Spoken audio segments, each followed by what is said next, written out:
बहुत ही सत्कारित मापे ते प्यारे बच्चों सब ਨੂੰ ਪਿਆਰ ਭਰੀ ਸਤਿ ਸ਼੍ਰੀ ਅਕਾਲ ਜੀ।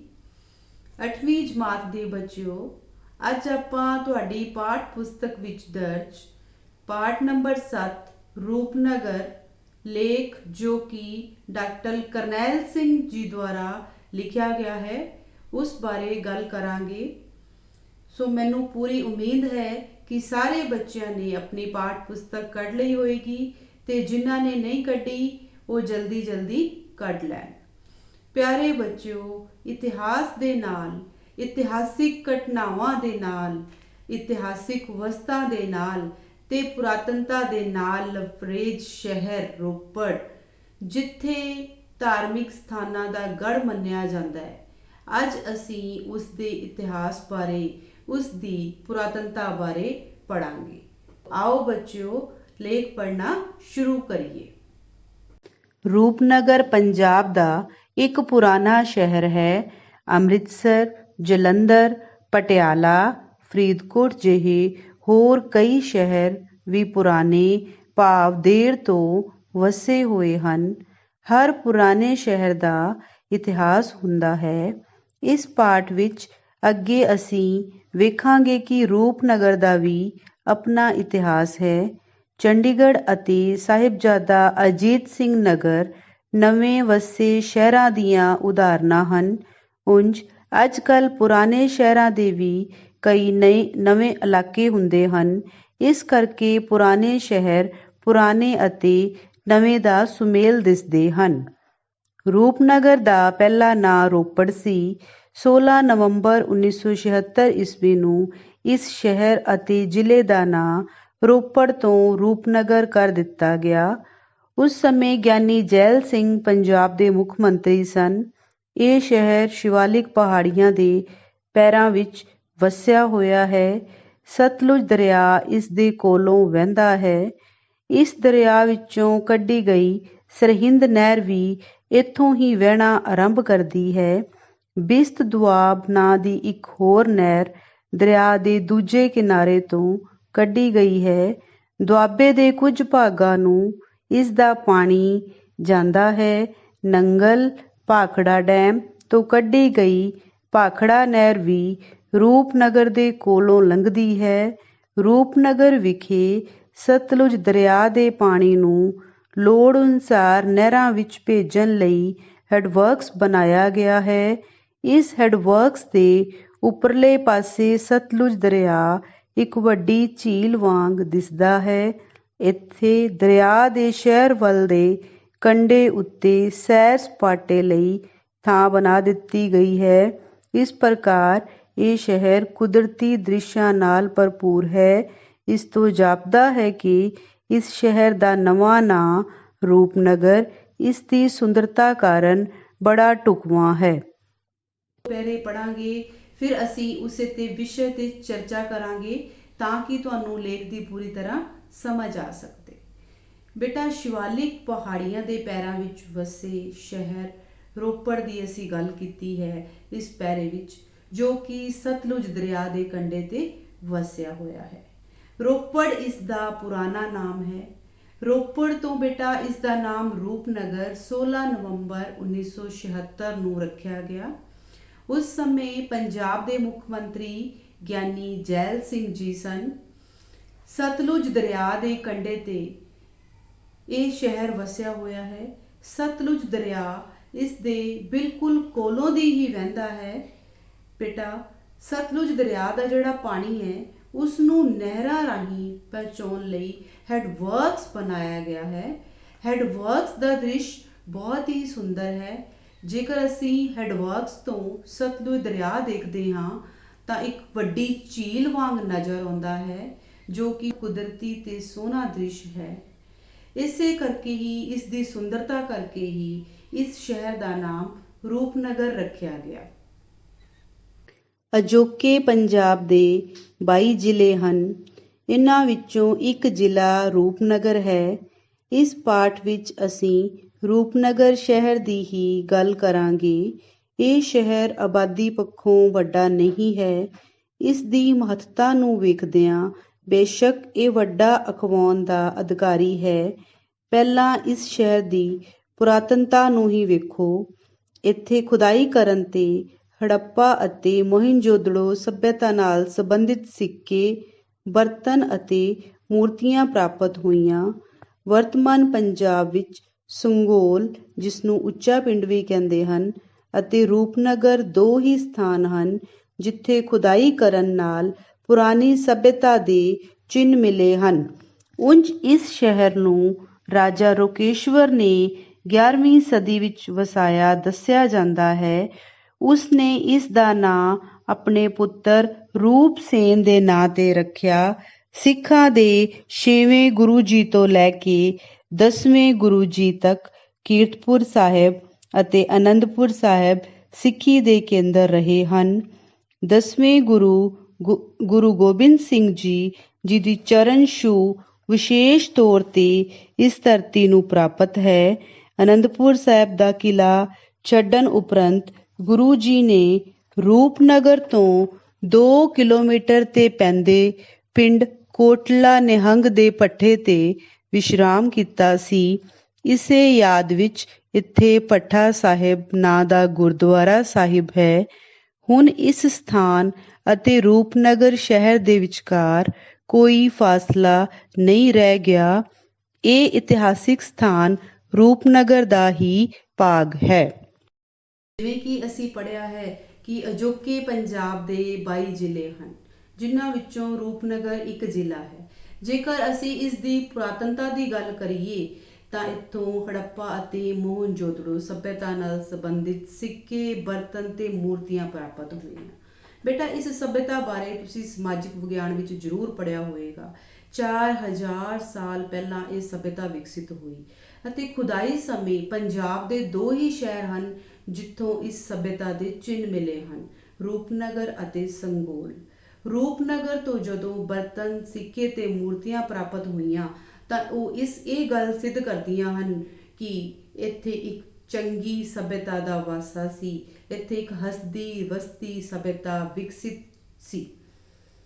ਕਿਹਾ ਜਾਂਦਾ ਹੈ ਕਿ ਬੇਟਾ 11ਵੀਂ ਸਦੀ ਦੇ ਵਿੱਚ ਰਾਜਾ ਰੋਕੇਸ਼ਵਰ ਇੱਥੇ ਰਾਜ ਕਰਿਆ ਕਰਦਾ ਸੀ। ਉਸਨੇ ਆਪਣੇ ਪੁੱਤਰ ਰੂਪ ਸੇਨ ਦੇ ਨਾਮ ਤੇ ਹੀ ਇਸ ਸ਼ਹਿਰ ਦਾ ਨਾਮ ਰੱਖਿਆ। ਤੇ ਬੇਟਾ, ਰੂਪਨਗਰ ਸ਼ਹਿਰ ਨੂੰ 10ਵੇਂ ਪਾਤਸ਼ਾਹ ਸ਼੍ਰੀ ਗੁਰੂ ਗੋਬਿੰਦ ਸਿੰਘ ਜੀ ਦੀ ਵਿਸ਼ੇਸ਼ ਛੂਹ ਪ੍ਰਾਪਤ ਹੈ। ਜਦੋਂ ਗੁਰੂ ਗੋਬਿੰਦ ਸਿੰਘ ਜੀ ਅਨੰਦਪੁਰ ਸਾਹਿਬ ਦਾ ਕਿਲ੍ਹਾ ਛੱਡਣ ਉਪਰੰਤ ਕੋਟਲਾ ਨਿਹੰਗ ਵਿਖੇ, ਜੋ ਕਿ 2 ਕਿਲੋਮੀਟਰ ਦੂਰ ਹੈ ਰੂਪਨਗਰ ਤੋਂ, ਪੱਠੇ ਤੇ ਵਿਸ਼ਰਾਮ ਕੀਤਾ ਸੀ ਤਾਂ ਉੱਥੇ ਅੱਜ ਇਤਿਹਾਸਿਕ ਗੁਰਦੁਆਰਾ ਭੱਠਾ ਸਾਹਿਬ ਸਥਿਤ ਹੈ। ਉਹ ਸ਼ਹਿਰ ਦੇ ਵਿੱਚ ਹੀ ਮਿਲ ਚੁੱਕਿਆ ਹੈ। ਅੱਜ ਉਹ ਰੋਪੜ ਦਾ ਹੀ ਇੱਕ ਭਾਗ ਹੈ। ਅਸੀਂ ਅੱਗੇ ਵਧਦੇ ਹਾਂ। 1831 ਈਸਵੀ ਵਿੱਚ ਮਹਾਰਾਜਾ ਰਣਜੀਤ ਸਿੰਘ ਅਤੇ ਅੰਗਰੇਜ਼ governor general Lord William Bentinck ਵਿਚਕਾਰ ਇਤਿਹਾਸਿਕ ਸੰਧੀ ਇਸੇ ਸ਼ਹਿਰ ਵਿੱਚ ਸਤਲੁਜ ਦੇ ਕੰਢੇ ਤੇ ਹੋਈ ਸੀ। ਇਸ ਸੰਧੀ ਅਨੁਸਾਰ ਅੰਗਰੇਜ਼ਾਂ ਨੇ ਸਤਲੁਜ ਪਾਰ ਦੇ ਮਹਾਰਾਜਾ ਰਣਜੀਤ ਸਿੰਘ ਦੇ ਇਲਾਕੇ ਵਿੱਚ ਪੈਰ ਨਹੀਂ ਪਾਉਣਾ ਸੀ। ਇਸੇ ਤਰ੍ਹਾਂ ਮਹਾਰਾਜਾ ਰਣਜੀਤ ਸਿੰਘ ਨੇ ਆਪਣੇ ਰਾਜ ਦੀ ਇਸੇ ਪਾਸੇ ਦੀ ਹੱਦ ਸਤਲੁਜ ਦਰਿਆ ਤੀਕ ਮੰਨਣੀ ਸੀ। ਇਸ ਪ੍ਰਕਾਰ ਇਹ ਸੰਧੀ ਪੰਜਾਬ ਦੀ ਹੀ ਨਹੀਂ ਸਗੋਂ ਭਾਰਤ ਦੇ ਇਤਿਹਾਸ ਵਿੱਚ ਵੀ ਵਿਸ਼ੇਸ਼ ਸਥਾਨ ਰੱਖਦੀ ਹੈ। ਇਸ ਸ਼ਹਿਰ ਆਏ ਯਾਤਰੂ ਸੰਧੀ ਵਾਲੀ ਯਾਦਗਾਰ ਥਾਂ ਨੂੰ ਵੇਖਣਾ ਪਸੰਦ ਕਰਦੇ ਹਨ। ਪੁਨਰਗਠਨ ਤੋਂ ਪਹਿਲਾਂ ਦੇ ਸਾਂਝੇ ਪੰਜਾਬ ਵਿੱਚ ਰੋਪੜ ਜ਼ਿਲ੍ਹਾ ਅੰਬਾਲਾ ਦੀ ਕੇਵਲ ਇੱਕ ਤਹਿਸੀਲ ਸੀ।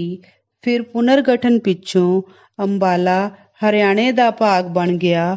ਇਸ ਉਪਰੰਤ ਰੂਪਨਗਰ ਪੂਰਾ ਜ਼ਿਲ੍ਹਾ ਬਣ ਗਿਆ ਅਤੇ ਇਸ ਤਰ੍ਹਾਂ ਇਹ ਸ਼ਹਿਰ ਅਤੇ ਜ਼ਿਲ੍ਹਾ ਰੂਪਨਗਰ ਦੇ ਨਾਂ ਨਾਲ ਜਾਣਿਆ ਗਿਆ। ਰੂਪਨਗਰ ਪਸ਼ੂਆਂ ਦੀ ਮੰਡੀ ਲਈ ਵੀ ਪ੍ਰਸਿੱਧ ਹੈ। ਕਿਸੇ ਸਮੇਂ ਵਿੱਚ ਇੱਥੇ ਬਣੇ ਜੰਦਰੇ ਰੋਪੜੀ ਤਾਲੇ ਵਜੋਂ ਮਸ਼ਹੂਰ ਰਹੇ ਹਨ। ਹੁਣ ਰੂਪਨਗਰ ਇੱਥੇ ਸਥਾਪਿਤ ਤਾਪ ਬਿਜਲੀ ਘਰ ਅਤੇ ਦਰਿਆ ਪਾਰ ਲੱਗੇ ਕਈ ਕਾਰਖਾਨਿਆਂ ਕਰਕੇ ਪ੍ਰਸਿੱਧ ਹੈ। ਵਿਦਿਅਕ ਪੱਖੋਂ ਇਹ ਸ਼ਹਿਰ ਕਾਫੀ ਉੱਨਤ ਹੈ। ਇੱਥੋਂ ਦਾ ਸਰਕਾਰੀ ਕਾਲਜ ਪੰਜਾਬ ਦੀਆਂ ਉੱਘੀਆਂ ਵਿਦਿਅਕ ਸੰਸਥਾਵਾਂ ਵਿੱਚ ਗਿਣਿਆ ਜਾਂਦਾ ਹੈ। ਇਸ ਤੋਂ ਇਲਾਵਾ ਬਹੁਤ ਸਾਰੇ ਸਕੂਲ ਅਤੇ ਤਕਨੀਕੀ ਸੰਸਥਾਵਾਂ ਵੀ ਇਸ ਸ਼ਹਿਰ ਵਿੱਚ ਹਨ। ਬੱਸ ਅੱਡੇ ਦੇ ਨੇੜੇ ਹੀ ਨਹਿਰੂ ਸਟੇਡੀਅਮ ਹੈ, ਜਿੱਥੇ ਕਈ ਤਰ੍ਹਾਂ ਦੀਆਂ ਖੇਡਾਂ ਕਰਵਾਈਆਂ ਜਾਂਦੀਆਂ ਹਨ। 19ਵੀਂ ਸਦੀ ਦੇ ਵਿੱਚ ਬੇਟਾ, ਜਦੋਂ ਮਹਾਰਾਜਾ ਰਣਜੀਤ ਸਿੰਘ ਭਾਰਤ ਦੇ ਉੱਤਰ ਪੱਛਮ ਵਿੱਚ ਰਾਜ ਕਰਦੇ ਸਨ, ਉਸ ਸਮੇਂ ਮਹਾਰਾਜਾ ਰਣਜੀਤ ਸਿੰਘ ਤੇ ਅੰਗਰੇਜ਼ governor general Lord William Bentinck ਵਿਚਕਾਰ ਇੱਕ ਸਮਝੌਤਾ, ਇੱਕ ਸੰਧੀ ਸਤਲੁਜ ਦੇ ਕੰਢੇ ਰੋਪੜ ਵਿਖੇ ਹੀ ਹੋਈ ਸੀ। ਇਹ ਸੰਧੀ ਕੀ ਸੀ ਕਿ ਅੰਗਰੇਜ਼ਾਂ ਨੇ ਮਹਾਰਾਜਾ ਰਣਜੀਤ ਸਿੰਘ ਦੇ ਇਲਾਕੇ ਵਿੱਚ ਪੈਰ ਨਹੀਂ ਸੀ ਪਾਉਣਾ ਤੇ ਉਸੇ ਤਰ੍ਹਾਂ ਹੀ ਮਹਾਰਾਜਾ ਰਣਜੀਤ ਸਿੰਘ ਨੇ ਵੀ ਸਤਲੁਜ ਦੇ ਉਸ ਕੰਢੇ ਨੂੰ ਆਪਣੇ ਰਾਜ ਦੀ ਹੱਦ ਮੰਨ ਲੈਣਾ ਸੀ। ਇਹ ਸੰਧੀ ਪੰਜਾਬ ਵਿੱਚ ਹੀ ਨਹੀਂ, ਭਾਰਤ ਵਿੱਚ ਬਹੁਤ ਮਹੱਤਵਪੂਰਨ ਸਥਾਨ ਰੱਖਦੀ ਹੈ। ਪੁਨਰ ਗਠਨ ਤੋਂ ਪਹਿਲਾਂ ਰੂਪਨਗਰ ਅੰਬਾਲੇ ਦੀ ਇੱਕ ਛੋਟੀ ਜਿਹੀ ਤਹਿਸੀਲ ਸੀ।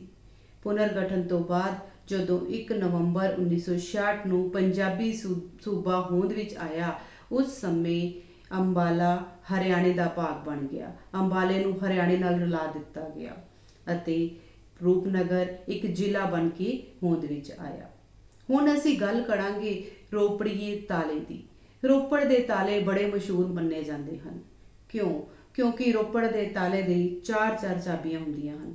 ਕਿਹਾ ਜਾਂਦਾ ਹੈ ਕਿ ਰੋਪੜ ਦਾ ਤਾਲਾ ਲਾ ਕੇ ਜੇਕਰ ਕੁੰਜੀ ਕਿੱਲੇ ਟੰਗ ਕੇ ਵੀ ਚਲੇ ਜਾਓ ਤਾਂ ਕੋਈ ਡਰ ਨਹੀਂ, ਕਿਉਂਕਿ ਜੇ ਚੋਰ ਆ ਵੀ ਜਾਵੇ ਤਾਂ ਉਸਨੂੰ ਪਤਾ ਹੀ ਨਹੀਂ ਚੱਲਦਾ ਕਿ ਚਾਬੀ ਲੱਗਣੀ ਕਿੱਥੇ ਹੈ।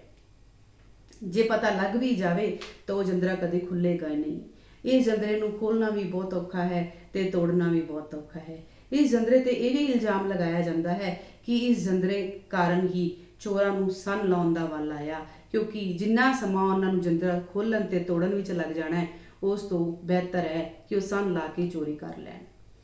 ਇਸ ਤਰ੍ਹਾਂ ਰੋਪੜੀਏ ਤਾਲੇ ਬੜੇ ਮਸ਼ਹੂਰ ਸਨ। ਇਸ ਤੋਂ ਇਲਾਵਾ ਆਪਾਂ ਗੱਲ ਕਰੀਏ, ਰੂਪਨਗਰ ਪਸ਼ੂਆਂ ਦੀ ਮੰਡੀ ਲਈ ਬਹੁਤ ਪ੍ਰਸਿੱਧ ਹੈ।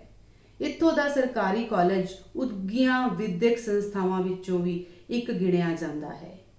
ਰੂਪਨਗਰ ਦੇ ਵਿੱਚ ਇੱਕ ਨਹਿਰੂ ਸਟੇਡੀਅਮ ਵੀ ਹੈ, ਜਿੱਥੇ ਤਰ੍ਹਾਂ ਦੀਆਂ ਖੇਡਾਂ ਕਰਵਾਈਆਂ ਜਾਂਦੀਆਂ ਹਨ। ਇਸ ਤੋਂ ਪਤਾ ਚੱਲਦਾ ਹੈ ਕਿ ਕਿਸੇ ਵੀ ਖੇਤਰ ਵਿੱਚ ਰੂਪਨਗਰ ਪਿੱਛੇ ਨਹੀਂ ਹੈ।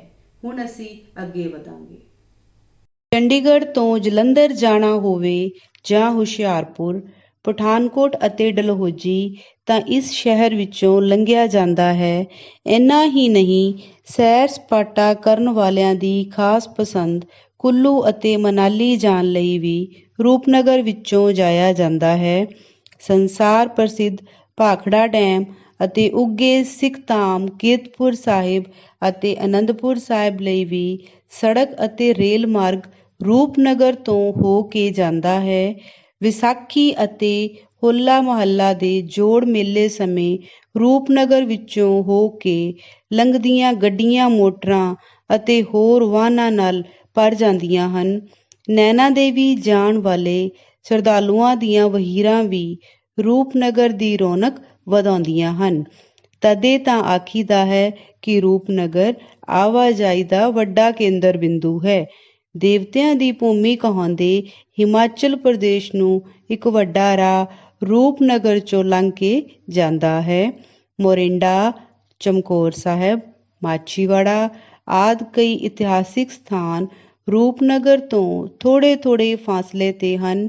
ਪਹਿਲਾਂ ਪੁਰਾਣਾ ਸ਼ਹਿਰ ਸਤਲੁਜ ਦਰਿਆ ਅਤੇ ਸਰਹਿੰਦ ਨਹਿਰ ਵਿਚਕਾਰ ਬਣਦੀ ਤਿਕੋਣ ਵਿੱਚ ਸੀ। ਹੁਣ ਇਸ ਸ਼ਹਿਰ ਦਾ ਪਸਾਰ ਇਹਨਾਂ ਸਮਾਵਾਂ ਤੋਂ ਪਾਰ ਵੀ ਹੋਇਆ ਹੈ। ਗਿਆਨੀ ਜੈਲ ਸਿੰਘ ਨਗਰ ਨਵੇਂ ਢੰਗ ਨਾਲ ਵਸਾਇਆ ਗਿਆ ਹੈ। ਚੰਡੀਗੜ੍ਹ ਦੀਆਂ ਇਮਾਰਤਾਂ ਵਾਂਗ ਰੂਪਨਗਰ ਵਿੱਚ ਵੀ ਹੋਈਆਂ ਨਵੀਆਂ ਉਸਾਰੀਆਂ ਨੇ ਇਸ ਸ਼ਹਿਰ ਦਾ ਮੁਹਾਂਦਰਾ ਹੀ ਬਦਲ ਦਿੱਤਾ ਹੈ। ਇਸ ਨਾਲ ਇਹ ਸ਼ਹਿਰ ਵੀ ਨਵੇਂ ਅਤੇ ਪੁਰਾਣੇ ਦਾ ਸੁਮੇਲ ਬਣ ਗਿਆ ਹੈ। ਜ਼ਿਲ੍ਹਾ ਪੱਧਰ ਤੇ ਅਨੇਕਾਂ ਦਫ਼ਤਰ ਬਣ ਜਾਣ ਨਾਲ ਇਸ ਸ਼ਹਿਰ ਦੀ ਚੰਗੀ ਠੁੱਕ ਬਣ ਗਈ ਹੈ। ਇਸ ਪੈਰੇ ਵਿੱਚ ਅਸੀਂ ਪੜ੍ਹਿਆ ਹੈ ਕਿ ਰੂਪਨਗਰ ਆਵਾਜਾਈ ਦਾ ਇੱਕ ਕੇਂਦਰ ਬਿੰਦੂ ਹੈ, ਕਿਉਂਕਿ ਪਠਾਨਕੋਟ ਜਾਣਾ ਹੋਵੇ ਜਾਂ ਹੁਸ਼ਿਆਰਪੁਰ ਜਾਂ ਡਲਹੌਜ਼ੀ, ਰੂਪਨਗਰ ਦੇ ਵਿੱਚੋਂ ਹੋ ਕੇ ਹੀ ਜਾਣਾ ਪੈਂਦਾ ਹੈ। ਕੁੱਲੂ ਮਨਾਲੀ ਜਾਣਾ ਹੋਵੇ, ਦੇਵਤਿਆਂ ਦੀ ਭੂਮੀ ਹਿਮਾਚਲ ਪ੍ਰਦੇਸ਼ ਜਾਣਾ ਹੋਵੇ ਤਾਂ ਸਾਨੂੰ ਰੂਪਨਗਰ ਦੇ ਵਿੱਚੋਂ ਹੋ ਕੇ ਹੀ ਜਾਣਾ ਪੈਂਦਾ ਹੈ। ਇੱਥੋਂ ਤੱਕ ਕਿ ਉੱਗੇ ਸਿੱਖ ਧਾਮ ਕੀਰਤਪੁਰ ਸਾਹਿਬ, ਅਨੰਦਪੁਰ ਸਾਹਿਬ ਦਾ ਸੜਕ ਤੇ ਰੇਲ ਮਾਰਗ ਵੀ ਰੂਪਨਗਰ ਦੇ ਵਿੱਚੋਂ ਹੀ ਹੋ ਕੇ ਜਾਂਦਾ ਹੈ। ਤਾਂ ਫਿਰ ਇਹ ਸੱਚ ਹੀ ਹੈ ਕਿ ਰੂਪਨਗਰ ਆਵਾਜਾਈ ਦਾ ਕੇਂਦਰ ਬਿੰਦੂ ਹੈ। ਰੂਪਨਗਰ ਤੋਂ ਥੋੜੇ ਥੋੜੇ ਫਾਸਲੇ ਤੇ ਹੀ ਇਤਿਹਾਸਿਕ ਸਥਾਨ ਚਮਕੌਰ ਸਾਹਿਬ, ਮੋਰਿੰਡਾ, ਮਾਛੀਵਾੜਾ ਹਨ। ਪੁਰਾਣਾ ਸ਼ਹਿਰ ਇੱਕ ਤਿਕੋਣ ਰੂਪ ਵਿੱਚ ਸੀ। ਜਿਵੇਂ ਜਿਵੇਂ ਸ਼ਹਿਰ ਦਾ ਪਸਾਰ ਹੁੰਦਾ ਗਿਆ, ਨਵੀਆਂ ਇਮਾਰਤਾਂ ਬਣਦੀਆਂ ਗਈਆਂ, ਨਵੀਆਂ ਸੜਕਾਂ ਬਣਨ ਦੇ ਕਾਰਨ ਇਸ ਦਾ ਮੁਹਾਂਦਰਾ ਹੀ ਬਦਲ ਗਿਆ ਹੈ ਤੇ ਜ਼ਿਲ੍ਹਾ ਪੱਧਰ ਤੇ ਅਨੇਕਾਂ ਦਫ਼ਤਰ ਬਣਨ ਦੇ ਕਾਰਨ ਇਸ ਸ਼ਹਿਰ ਦੀ ਚੰਗੀ ਠੁੱਕ ਬਣ ਗਈ ਹੈ। ਅਜੋਕੇ ਪੰਜਾਬ ਦੇ 4 ਇਲਾਕੇ ਮਾਝਾ, ਮਾਲਵਾ, ਦੁਆਬਾ ਅਤੇ ਪੁਆਧ ਹਨ। ਮਾਝੇ ਦੀ ਪੰਜਾਬੀ ਉਪਭਾਸ਼ਾ ਮਾਝੀ, ਦੁਆਬੇ ਦੀ ਦੁਆਬੀ, ਮਾਲਵੇ ਦੀ ਮਲਵਈ ਅਤੇ ਪੁਆਧ ਇਲਾਕੇ ਦੀ ਉਪਭਾਸ਼ਾ ਪੁਆਧੀ ਹੈ। ਹੈਰਾਨੀ ਦੀ ਗੱਲ ਹੈ ਕਿ ਰੂਪਨਗਰ ਨੂੰ ਪੰਜਾਬੀ ਦੀਆਂ ਇਨ੍ਹਾਂ ਤਿੰਨਾਂ ਉਪਭਾਸ਼ਾਵਾਂ ਦੇ ਇਲਾਕੇ ਛੂਹਦੇ ਹਨ।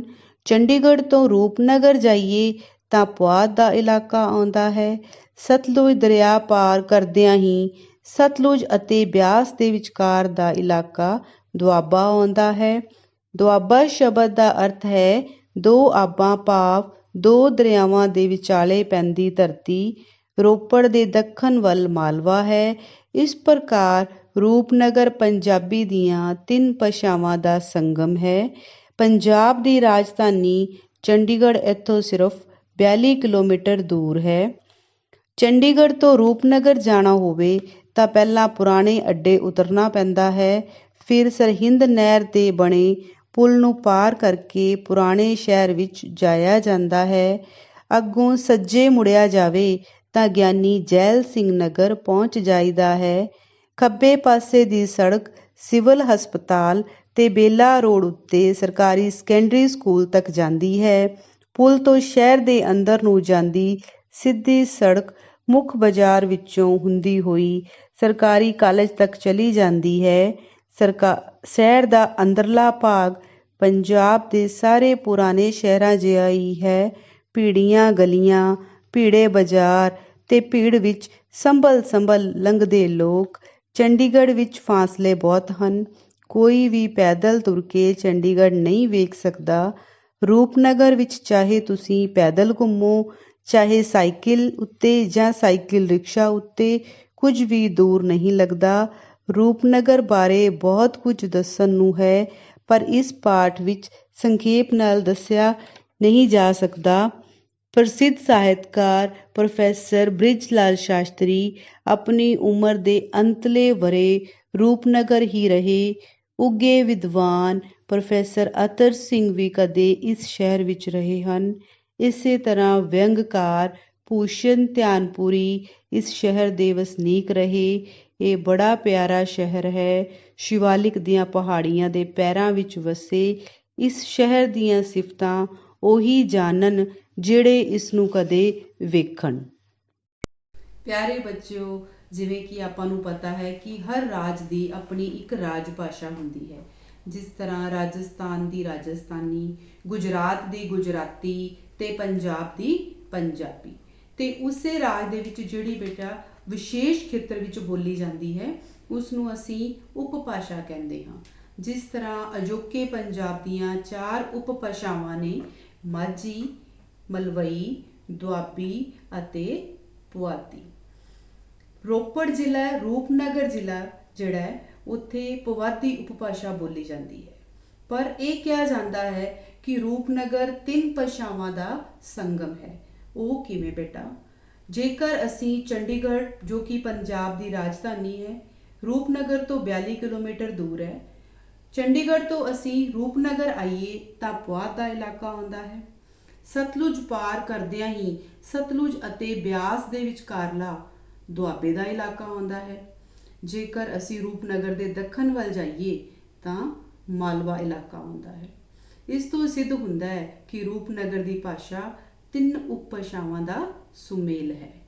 ਜੇ ਹੁਣ ਅਸੀਂ ਗੱਲ ਕਰੀਏ ਰੂਪਨਗਰ ਦੇ ਬਾਜ਼ਾਰਾਂ ਦੀ ਤਾਂ ਪੰਜਾਬ ਦੇ ਪੁਰਾਣੇ ਸ਼ਹਿਰਾਂ ਦੀ ਤਰ੍ਹਾਂ ਰੂਪਨਗਰ ਦੇ ਭੀੜੇ ਬਾਜ਼ਾਰ, ਭੀੜੀਆਂ ਗਲੀਆਂ ਤੇ ਸੰਭਲ ਸੰਭਲ ਕੇ ਚੱਲਦੇ ਲੋਕ। ਪਰ ਇੱਕ ਥਾਂ ਤੋਂ ਦੂਜੀ ਥਾਂ ਤੇ ਜਾਣ ਲਈ ਫਾਸਲੇ ਬਹੁਤ ਘੱਟ ਹਨ। ਅਸੀਂ ਪੈਦਲ ਵੀ ਰੂਪਨਗਰ ਘੁੰਮ ਸਕਦੇ ਹਾਂ ਜਾਂ ਸਾਈਕਲ ਤੇ ਵੀ ਰੂਪਨਗਰ ਘੁੰਮ ਸਕਦੇ ਹਾਂ। ਹੁਣ ਅਸੀਂ ਗੱਲ ਕਰੀਏ ਪ੍ਰਸਿੱਧ ਸਾਹਿਤਕਾਰ ਪ੍ਰੋਫੈਸਰ ਬ੍ਰਿਜ ਲਾਲ ਸ਼ਾਸਤਰੀ, ਜਿਹੜੇ ਕਿ ਅੰਤਲੇ ਵਰੇ ਰੂਪਨਗਰ ਦੇ ਵਿੱਚ ਹੀ ਰਹੇ। ਉੱਗੇ ਵਿਦਵਾਨ ਪ੍ਰੋਫੈਸਰ ਅਤਰ ਸਿੰਘ, ਜਿਹੜੇ ਕਿ ਰੂਪਨਗਰ ਦੇ ਵਿੱਚ ਕਦੇ ਰਿਹਾ ਕਰਦੇ ਸਨ। ਇਸੇ ਤਰ੍ਹਾਂ ਹੀ ਵਿਅੰਗਕਾਰ ਭੂਸ਼ਣ ਧਿਆਨਪੁਰੀ ਇਸ ਸ਼ਹਿਰ ਦੇ ਵਸਨੀਕ ਰਹੇ ਹਨ। ਆਪਾਂ ਗੱਲ ਕੀਤੀ ਹੈ ਅੱਜ ਰੂਪਨਗਰ ਦੀ ਇਤਿਹਾਸ ਦੀ, ਉਸ ਦੀ ਪੁਰਾਤਨਤਾ ਦੀ ਅਤੇ ਸੁੰਦਰਤਾ ਦੀ। ਪਰ ਜਦੋਂ ਤੱਕ ਅਸੀਂ ਰੂਪਨਗਰ ਜਾ ਕੇ ਨਹੀਂ ਦੇਖ ਲੈਂਦੇ, ਅਸੀਂ ਇਸ ਦੀ ਸੁੰਦਰਤਾ ਨੂੰ ਬਿਆਨ ਨਹੀਂ ਕਰ ਸਕਦੇ। ਹੁਣ ਆਪਾਂ ਕਰਾਂਗੇ ਇਸ ਪਾਠ ਪੁਸਤਕ ਵਿੱਚ ਦਿੱਤੇ ਗਏ ਅਭਿਆਸੀ ਪ੍ਰਸ਼ਨ। ਰੂਪਨਗਰ ਸ਼ਹਿਰ ਦਾ ਪਹਿਲਾ ਨਾਂ ਕੀ ਸੀ? ਇਸ ਦਾ ਵਰਤਮਾਨ ਨਾਂ ਕਦੋਂ ਰੱਖਿਆ ਗਿਆ? ਰੂਪਨਗਰ ਸ਼ਹਿਰ ਦਾ ਪਹਿਲਾ ਨਾਂ ਰੋਪੜ ਸੀ। ਇਸ ਦਾ ਵਰਤਮਾਨ ਨਾਂ 16 ਨਵੰਬਰ 1976 ਨੂੰ ਰੱਖਿਆ ਗਿਆ। ਰੂਪਨਗਰ ਸ਼ਹਿਰ ਕਿਹੜੇ ਦਰਿਆ ਉੱਤੇ ਸਥਿਤ ਹੈ ਅਤੇ ਇਸ ਦਰਿਆ ਵਿੱਚੋਂ ਕਿਹੜੀਆਂ-ਕਿਹੜੀਆਂ ਨਹਿਰਾਂ ਕੱਢੀਆਂ ਗਈਆਂ ਹਨ? ਰੂਪਨਗਰ ਸ਼ਹਿਰ ਸਤਲੁਜ ਦਰਿਆ ਉੱਤੇ ਸਥਿਤ ਹੈ। ਇਸ ਦਰਿਆ ਵਿੱਚੋਂ ਸਰਹਿੰਦ ਤੇ ਬਿਸਤ ਦੁਆਬ ਨਹਿਰਾਂ ਕੱਢੀਆਂ ਗਈਆਂ ਹਨ। ਰੂਪਨਗਰ ਹੈੱਡਵਰਕਸ ਦਾ ਦ੍ਰਿਸ਼ ਕਿਹੋ ਜਿਹਾ ਹੈ? ਰੂਪਨਗਰ ਹੈੱਡਵਰਕਸ ਦੇ ਉੱਪਰਲੇ ਪਾਸੇ ਸਤਲੁਜ ਦਰਿਆ ਇੱਕ ਵੱਡੀ ਝੀਲ ਵਾਂਗ ਦਿਸਦਾ ਹੈ। ਇਸ ਦੇ ਸ਼ਹਿਰ ਵੱਲ ਦੇ ਕੰਢੇ ਉੱਤੇ ਸੈਰ ਸਪਾਟੇ ਲਈ ਥਾਂ ਬਣਾ ਦਿੱਤੀ ਹੈ। ਰੂਪਨਗਰ ਸ਼ਹਿਰ ਦਾ ਸੰਬੰਧ ਭਾਰਤ ਦੀ ਪੁਰਾਤਨ ਸੱਭਿਅਤਾ ਨਾਲ ਕਿਵੇਂ ਜੁੜਿਆ ਹੋਇਆ ਹੈ? ਰੂਪਨਗਰ ਸ਼ਹਿਰ ਨੂੰ 11ਵੀਂ ਸਦੀ ਵਿੱਚ ਰਾਜਾ ਰੋਕੇਸ਼ਵਰ ਨੇ ਵਸਾਇਆ ਦੱਸਿਆ ਜਾਂਦਾ ਹੈ।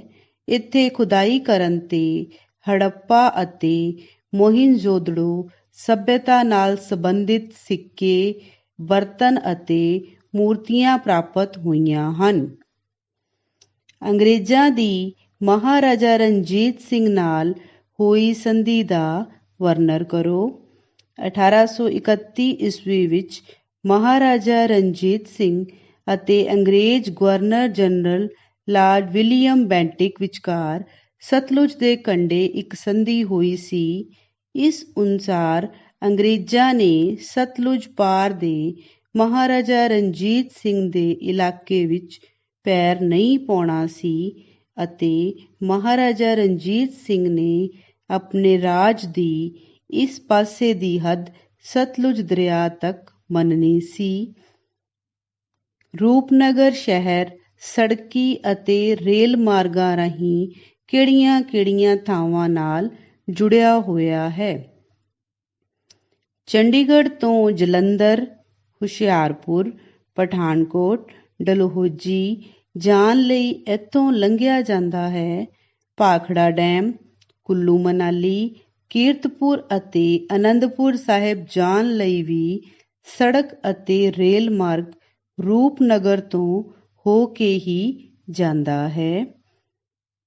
ਰੂਪਨਗਰ ਦੀ ਮਹੱਤਤਾ ਦਰਸਾਉਂਦਾ ਪੈਰਾ ਲਿਖੋ। ਰੂਪਨਗਰ ਹੁਣ ਇੱਕ ਜ਼ਿਲ੍ਹਾ ਬਣ ਗਿਆ ਹੈ। ਇੱਥੇ ਬਹੁਤ ਸਾਰੇ ਦਫ਼ਤਰ, ਤਕਨੀਕੀ ਸੰਸਥਾਵਾਂ ਤੇ ਨਹਿਰੂ ਸਟੇਡੀਅਮ ਵੀ ਹੈ। ਇਹ ਤਾਪ ਬਿਜਲੀ ਘਰ, ਰੋਪੜੀ ਜੰਦਰਿਆਂ ਅਤੇ ਪਸ਼ੂਆਂ ਦੀ ਮੰਡੀ ਲਈ ਵੀ ਪ੍ਰਸਿੱਧ ਹੈ। ਹੁਣ ਕਰਾਂਗੇ ਅਸੀਂ ਔਖੇ ਸ਼ਬਦਾਂ ਦੇ ਅਰਥ। ਹੈੱਡਵਰਕਸ, ਉਹ ਥਾਂ ਜਿੱਥੋਂ ਦਰਿਆ ਨੂੰ ਬੰਨ੍ਹ ਲਾ ਕੇ ਕੋਈ ਨਹਿਰ ਕੱਢੀ ਗਈ ਹੋਵੇ। ਸੰਧੀ, ਸਮਝੌਤਾ ਜਾਂ ਸੁਲ੍ਹਾਨਾਮਾ। ਸੁਮੇਲ, ਚੰਗਾ ਮੇਲ ਜਾਂ ਸੁਜੋੜ ਵੀ ਕਹਿ ਸਕਦੇ ਹਾਂ।